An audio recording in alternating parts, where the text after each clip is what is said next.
জয় যিশু, আপনাকে স্বাগতম রেভারেন্ড সরোজ কুমার মণ্ডলের অফিসিয়াল ইউটিউব চ্যানেলে।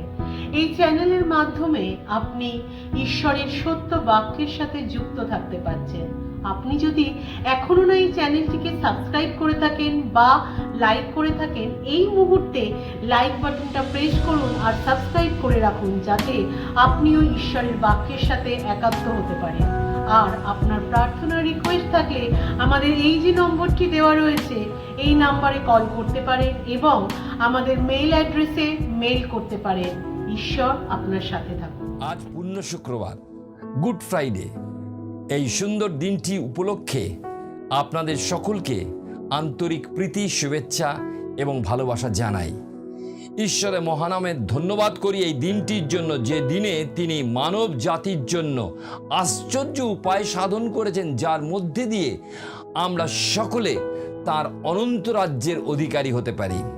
আমরা অনেকে আছি যারা উৎসাহের সঙ্গে অনেক কাজ শুরু করি, কিন্তু সফলতার সাথে শেষ করি না। আমরা একজনের নাম সকলেই জানি, তিনি হচ্ছেন দিগ্বিজয়ী সম্রাট আলেকজান্ডার। তিনি শুরু করেছিলেন তার যুবক বয়সে এবং বিশ্বের বিভিন্ন দেশকে তিনি কি করেছিলেন, জয়লাভ করেছিলেন, কিন্তু তার জীবন হতাশায় শেষ হয়েছিল।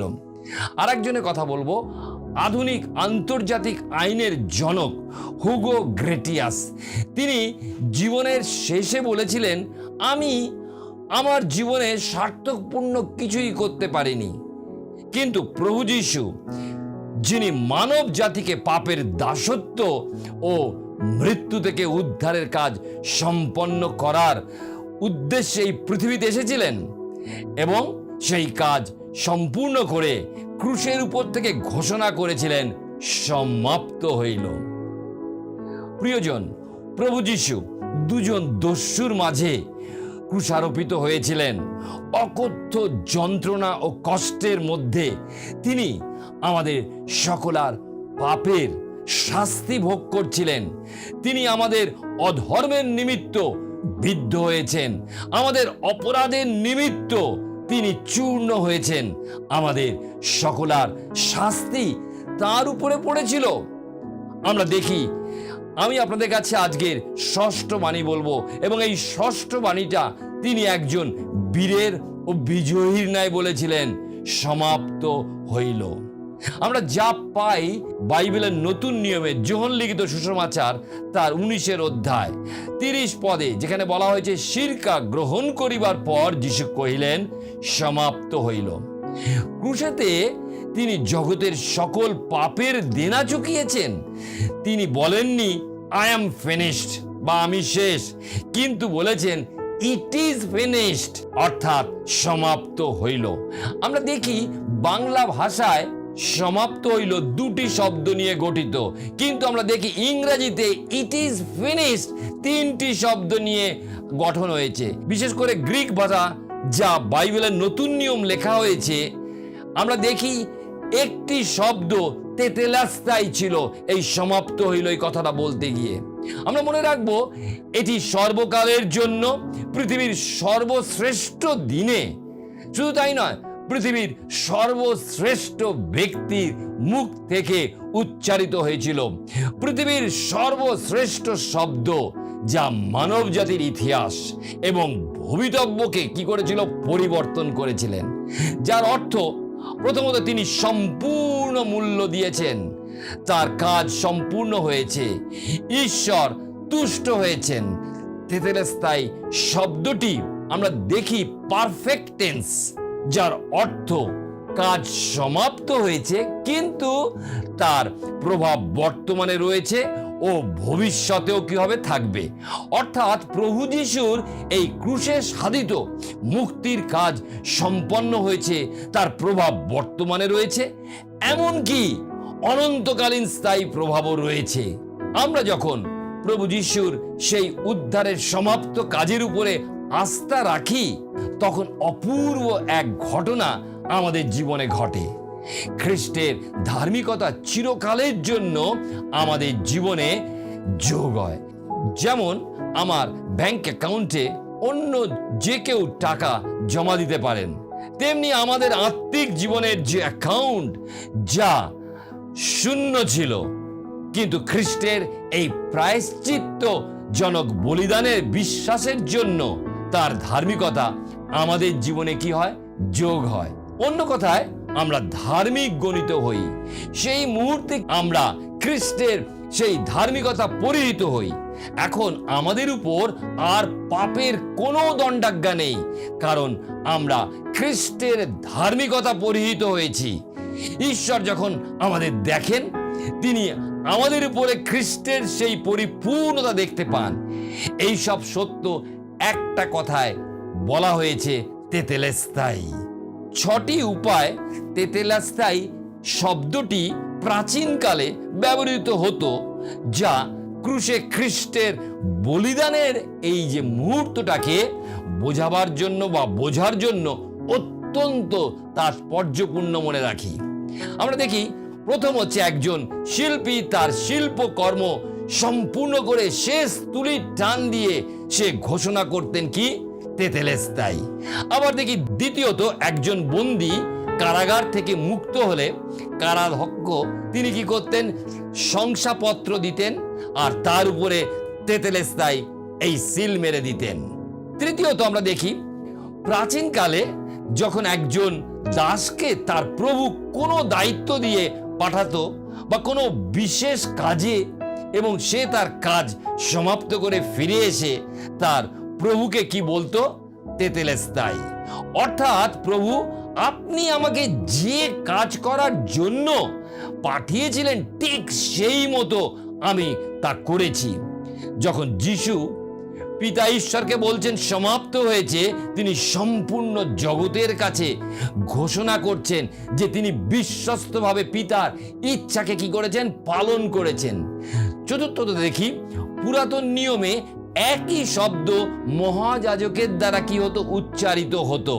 প্রতি বছর মহাযাজক নিষ্কলঙ্ক নির্দোষ মেষশাবকের রক্ত নিয়ে মহাপবিত্র স্থানে কি করতেন? প্রবেশ করতেন, এবং সেই রক্ত সেই নিয়ম সিন্ধুকের উপরে কি করতেন? পাপাবরণের উপরে কি ঢেলে দিতেন। আর আমরা দেখি সেই রক্ত স্পর্শ করত কোথায়? সেই পাপাবরণকে। আর তখন যাজক বলে উঠতেন তেতেলেস্তাই। তার মানে কি? সেই বছরের জন্য মানব জাতির নয়, কিন্তু ইসরায়েল জাতির পাপের প্রায়শ্চিত্ত সম্পূর্ণ হয়েছে। এবং এইভাবে কি করতেন মহাযাজক? ইসরায়েলের জন্য বছরের পর বছর কি করতেন? নিজের জন্য এবং সমগ্র জাতির জন্য একই কাজ করতেন। কিন্তু আমরা দেখতে পাই যিশু মেষশাবক এবং মহাযাজক উভয়ই ছিলেন। তিনি শুধু নির্দোষ ও নিষ্কলঙ্ক ছিলেন না, তিনি ছিলেন ঈশ্বরের সেই মেষশাবক। সেই হিসাবে তার নিজের সেই মূল্যবান পবিত্র রক্তকে মানব জাতির পাপ মোচনের জন্য উৎসর্গ করেছিলেন।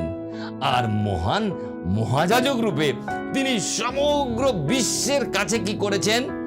তিনি বলতে চেয়েছেন আর কোনো অস্থায়ী বলিদানের প্রয়োজন নেই, কারণ চূড়ান্ত বলিদান সম্পন্ন হয়েছে। আমরা দেখি একবার চিরকালের জন্য তিনি সেই কার্য সমাধান করেছেন ক্রুশের উপরে। সেই জন্য ইব্রিয়দের প্রতি পত্রে 9 অধ্যায় আমরা দেখতে পাই 23 পদে এখানে বলা হয় যে সেই তাম্বু দিয়া ছাগদের ও গোবৎসদের রক্তের গুণে নয়, কিন্তু নিজ রক্তের গুণে একবারে পবিত্র স্থানে প্রবেশ করিয়াছেন ও অনন্ত কালীয় মুক্তি উপার্জন করিয়াছেন। তাহলে লক্ষ্য করুন, আপনার এবং আমার জন্য তিনি চিরকালের জন্য মুক্তি অর্জন করেছেন। পঞ্চমত আমরা দেখতে পাই তেতেলেস্তাই এই শব্দটি ব্যবসায়িক জগতেও ব্যবহৃত হতো। যখন ঋণ পরিশোধ সম্পূর্ণ হতো, তখন যে নথির উপর চুক্তি হয়েছিল তার উপরে কি করা হতো? সিলমোহর মেরে দেওয়া হতো। কি বলে? তেতেলেস্তাই। এর অর্থ সম্পূর্ণ পরিশোধ হয়েছে। প্রিয়জন, আজকের দিনে কেউ যদি সেই প্রভু যিশুকে প্রভু বলে মুখে স্বীকার করে ও তার হৃদয়ে বিশ্বাস করে, তার সেই প্রায়শ্চিত্তজনক বলিদানে, তবে তার জীবনে সমস্ত পাপের ঋণ শোধ হয়ে গিয়েছে। সেই কথাই প্রভু যীশু বলতে চেয়েছেন। মানুষ কখনো তার নিজের ঋণ শোধ করতে পারে না। যীশু ক্রুশে আমাদের স্থান নিয়েছেন এবং আমাদের পাপের ঋণ কি করেছেন? শোধ করেছেন। এবং পিতা কি হয়েছেন? তুষ্ট হয়েছেন। ষষ্ঠত, তেতেলাস্তাই এই শব্দটা একটা সন্ধিক্ষণ বা টার্নিং পয়েন্ট হিসাবে ব্যবহৃত হতো বা চিত্রিত হতো। যখন একটা সময়কাল শেষ হয় এবং একটা নতুন সময়কাল যখন শুরু হয়। তাই যিশু যখন ঘোষণা করেছিলেন সমাপ্ত হয়েছে, তখন কি হয়েছে? তিনি যে পুরানো চুক্তি শেষ হয়েছে এবং নতুন চুক্তি শুরু হয়েছে, ক্রুশ হচ্ছে সেই মহান সন্ধিক্ষণ, তাই তিনি বলতে চেয়েছেন।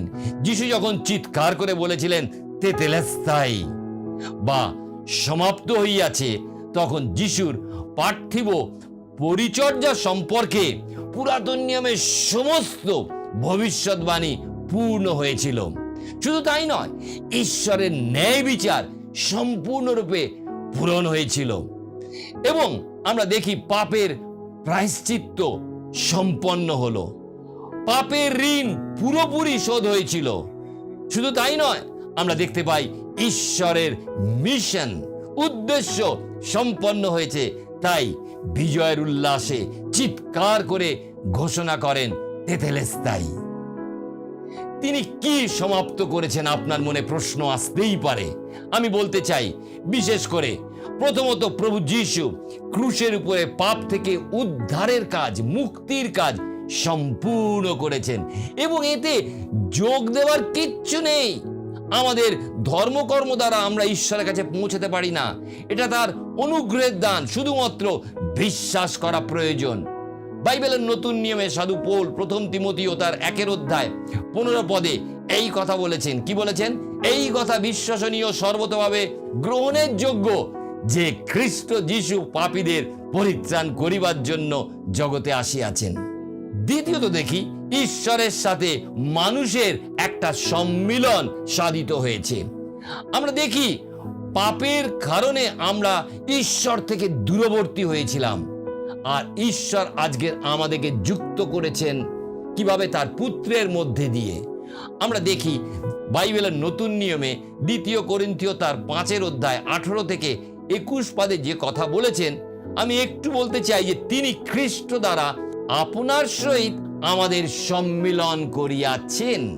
তৃতীয়ত আমরা দেখি পাপের প্রায়শ্চিত্তের কাজ সম্পূর্ণ হয়েছে, আমাদের আর কিছু করার নেই। চতুর্থত, মুক্তির মূল্য সম্পূর্ণরূপে প্রদান হয়েছে, সমাপ্ত হয়েছে। আমরা মনে রাখব। বাইবেলের নতুন নিয়মে আরেকটি স্থান পাঠ করতে চাই, বিশেষ করে 1 করিন্থীয় 5:7 পদ। এখানে বলা হয়েছে, কারণ আমাদের নিস্তার পূর্বীয় মেষশাবক বলীকৃত হইয়াছেন, তিনি খ্রিস্ট। তিনি আমাদের পাপভার তুলিয়া লইয়া আপনি নিজ দেহে কাষ্ঠের উপরে বহন করিলেন, যেন আমরা পাপের পক্ষে মরিয়া ধার্মিকতার পক্ষে জীবিত হই। তাহারই ক্ষত দ্বারা তোমরা আরোগ্য প্রাপ্ত হইয়াছ। বাইবেল এই কথা বলে। পঞ্চমত দেখি, শয়তান পরাজিত হয়েছে। এবং ষষ্ঠত আমরা দেখব, আমাদের পাপের জন্য ঈশ্বরের ক্রোধ তা দূরীভূত হয়েছে। সপ্তমত কি? চুক্তি চিরতরে সুরক্ষিত হয়েছে। আমরা খ্রিস্টের মৃত্যুতে ঈশ্বরের সামনে পবিত্র, নির্দোষ এবং নিষ্কলঙ্ক রূপে উপস্থিত হতে পারি। অষ্টমত বা শেষ বিষয় বলবো, এই পৃথিবীতে তার প্রথম আগমনের সকল কাজ তিনি সমাপ্ত করেছেন, যখন ক্রুশ থেকে তিনি বলেছেন তেতেলেস্তাই। তিনি পুনরায় আবার আসবেন বিচারক রূপে, এই পৃথিবীর বিচারকর্তা রূপে। আমরা দেখি বিশেষ করে ঈশ্বর যখন সৃষ্টি করেছিলেন আদিতে, তিনি সম্পূর্ণ করে বলেছিলেন অতি উত্তম। আর এখন তিনি বিজয়ের সাথে তার যে সেই মুক্তি সম্পূর্ণ করে বললেন তেতেলেস্তাই, বা সমাপ্ত হইয়াছে, যেন আমাদের জীবনে তিনি নতুন সৃষ্টি করতে পারেন। একদিন পৃথিবী সৃষ্টি করেছিলেন, আজকের আমার আপনার জীবনে নতুন সৃষ্টি করতে চান, যে বিষয় রয়েছে 2 কোরিন্থীয় তার 5 অধ্যায় 17 পদে। ফলত কেউ যদি খ্রিস্টে থাকে সে নূতন সৃষ্টি হইল, দেখো পুরাতন বিষয়গুলি অতীত হইয়াছে, সেগুলি নতুন হইয়া উঠিয়াছে।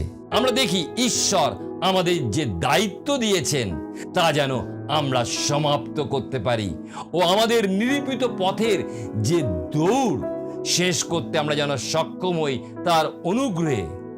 উপসংহারে বা শেষে আমি এই কথা আপনাদেরকে বলতে চাই, যদি আজকের আমরা দুঃখে ভারাক্রান্ত, তবে মনে রাখবো যিশু আমাদের দুঃখ সকল বহন করেছেন, তিনি আমাদের সান্ত্বনাদাতা। যদি আমরা পাপের শৃঙ্খলে আবদ্ধ, তবে মনে রাখবেন যিশু আমাদের অপরাধের জন্য ক্ষতবিক্ষত হয়েছেন, আমাদের শান্তির জন্য যিশুকে শাস্তি দেওয়া হয়েছিল, তিনি আমাদের শালোম। যদি আমরা শারীরিক এবং মানসিকভাবে অসুস্থ থাকি, তবে মনে রাখবেন আমাদের নিরাময়ের জন্য যিশুকে কোড়ার আঘাত করা হয়েছিল, তিনি আমাদের রাফা, একজন মহান নিরাময়কারী। যিশু সব পরিশোধ করেছেন আমাদের মুক্তির জন্য, আমাদের শারীরিক নিরাময়ের জন্য এবং আমাদের সম্পূর্ণ পুনরুদ্ধারের জন্য। ঈশ্বর আমাদেরকে আশীর্বাদ করুন। আসুন প্রার্থনা করি। প্রভু, তোমায় ধন্যবাদ দিই তোমার পবিত্র বাক্যের জন্য, তোমার আশ্বাস বাণীর জন্য, তোমার অনুগ্রহের জন্য। আমরা সকলে তোমার হাতে সমর্পিত হই। তোমার সেই প্রায়শ্চিত্তজনক বলিদানের মধ্যে দিয়ে যে কার্য তুমি জগতের জন্য সমাপ্ত করেছো, আজ তুমি চাইছো আমরা যেন তাতে বিশ্বাস করে তোমার কাজ, তোমার ইচ্ছা পালনে আমরা এগোতে পারি। আমাদের জীবনের দ্বারা যেন তোমার গৌরব হতে পারে। তুমি আশীর্বাদ করো, যিশুর নামে চাই, আমেন। ঈশ্বরের ধন্যবাদ করি আপনারা আমাদের সঙ্গে যুক্ত হচ্ছেন, কিন্তু মনে রাখবেন আমাদের এই চ্যানেলটি সাবস্ক্রাইব করতে কখনো ভুলবেন না এবং অন্যদেরকে নিশ্চয়ই করে ফরওয়ার্ড করবেন। আগামী দিন বিশেষ করে রবিবার সকালবেলায় আবার মিলিত হব, যেন পুনরুত্থানের সবার মধ্যে দিয়ে ঈশ্বরের গৌরব এবং প্রশংসা করতে পারি। ঈশ্বর আপনার জীবনে মঙ্গল করুন। দেখবার জন্য আপনাকে অসংখ্য ধন্যবাদ। ভিডিওটি যদি ভালো লেগে থাকে তাহলে আমাদের চ্যানেলটিকে অবশ্যই সাবস্ক্রাইব করুন, বেল বাটনটি প্রেস করুন এবং অবশ্যই করে অল অপশনটি অন করুন, যেন আমাদের পরবর্তী ভিডিওগুলি আপনি পেতে পারেন।